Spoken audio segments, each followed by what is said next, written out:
বসে আছি, ছেলের ছুটি হবে 7টার সময়, 5টার থেকে 7টা, আবার বাড়ি যাব, তাই বসেই আছি। এরকম ছাতা, জল, পেপার খাওয়া খাচ্ছি। এত গরম না, কদিন বৃষ্টি বৃষ্টি, এখন আবার এত গরম পড়ছে, অস্থির লাগছে।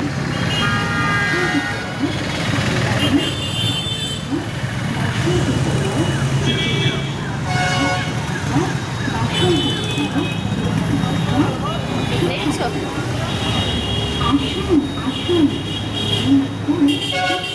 ভীষণ গরম লাগছে।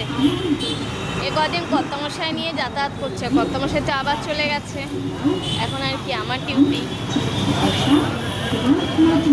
গরমে অস্থির করছে।